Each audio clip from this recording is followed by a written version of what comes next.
This is Tim Bryce with my column titled Temperature Sensitivity. I've noticed as we get older, we become more sensitive to temperature. In our youth, it really didn't bother us. If it was cold, we put on a sweater or a sweatshirt. If it was hot, t-shirts were the order of the day. We didn't think twice about going outside on a snowy day to play. Now we do.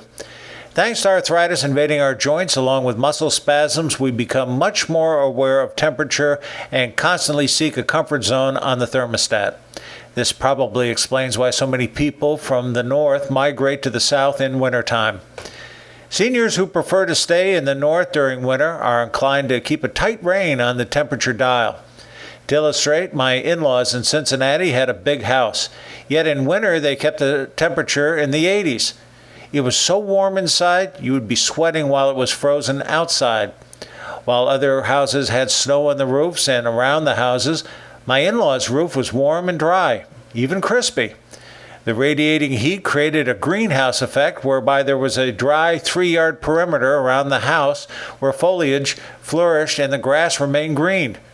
It is a strange sight to see crocus and daffodils in full bloom when it's minus 30 degrees outside. There was no need to shovel snow near the front door as the cement was so toasty warm you could walk outside barefoot. In the summertime, it was just the opposite as the house became ice station zebra. They kept it so cold you could see your breath and the windows were frosted, requiring the occasional scraping and use of ice picks. Spring and autumn represent the awkward months as people go back and forth clicking between the furnace and the air conditioner. These seasons are favorites for the power companies. Down here in Florida, we have learned to live with the heat as our friends in the north have learned to live with the snow. As for me, I'll gladly take the sweat of the heat as opposed to the discomfort of the cold.